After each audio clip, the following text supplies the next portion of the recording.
Good morning, friends. Thanks for joining me for our Unfolding the Word time today.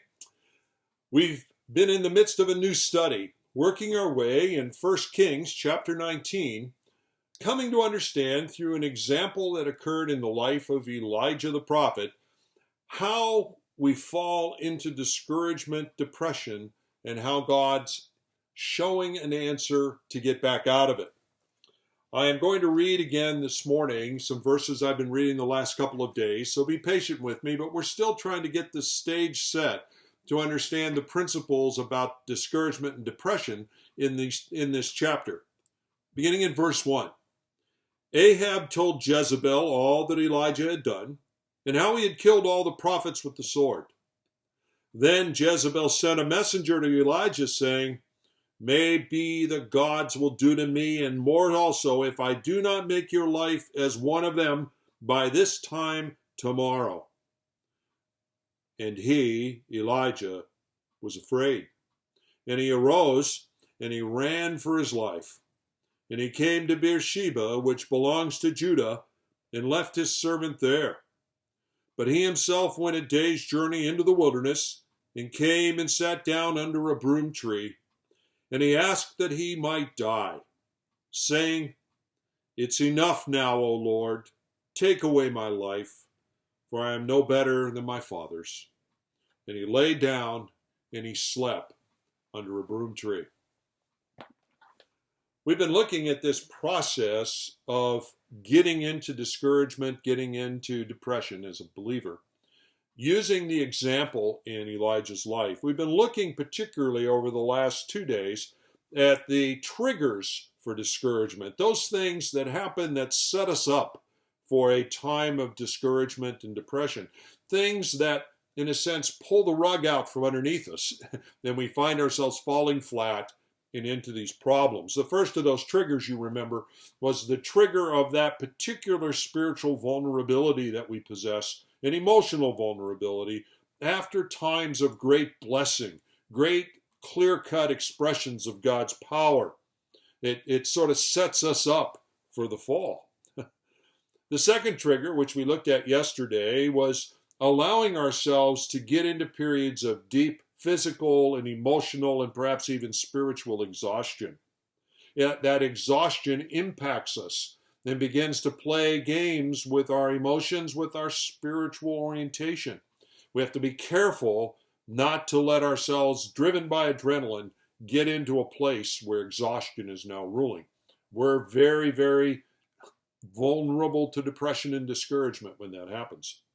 Thirdly, and this is where we finished yesterday, the third trigger is to have unexpected things happen, unexpected changes in our life circumstances. When something very unexpected hits us in whatever area, ministry, life, family, health, when something unexpected hits us, it tends to knock the wind out of us, to knock the wind out of the sails, and we just end up being deflated, lying down, emotionally depleted. Well, trigger 1, trigger 2, trigger 3. Today, I want to look at the fourth and final of these triggers. This fourth one is somewhat related to what we looked at yesterday, this unexpected change that occurs in life circumstances that sets us up. But there's some uniqueness to it as well. We set ourselves up for discouragement, for depression, when we have preconceived ideas of how God's going to work. And when what we think he's going to do doesn't happen, then we despair and set ourselves up for discouragement and depression. Now, let's look at this a bit more. The fact of the matter is, each person, you, me, each of us has a scenario in our mind of how we're expecting God to work, how we're expecting God to make things resolve in our lives. Because of our human pride, each of us thinks we know how best for God to work. That if God's really going to do what's needed, he'll do this and the other thing in this order. We have an idea of what God's will should look like. I mean, Haven't you had that problem of thinking you know how it's supposed to turn out? You know what would be best for God to do? And then you sort of require God or demand that God do that? In fact, sadly, in our era, some people were even encouraged to think that way, to think that they somehow have the reins of control and they can ask God and cause God to do what they want. Brothers and sisters, that's not what the Bible teaches us. And certainly what the Bible teaches us is God's ways are not our ways. So we ought to assume that sometimes our expectation of how God's going to work things out isn't going to happen. He's got another plan in purpose and in operation. Is your life, is your ministry working out as you were expecting? Isn't it true that the times of deep discouragement and at times depression happen because your life is not working out the way you think God should be working it out? I think if we'll be honest with our hearts, we will have to admit that that's often the case. Let's look back now at Elijah and how this fleshes out with Elijah. After those 3 years of living underground in a way, protected and hidden away as famine, discipline from God, drought conditions, no rain, fell over the land of Israel, God had to protect Elijah in private areas so that his life was protected. Then he turns to the 18th chapter in this dramatic encounter on Mount Carmel in the defeat of the 450 prophets of Baal.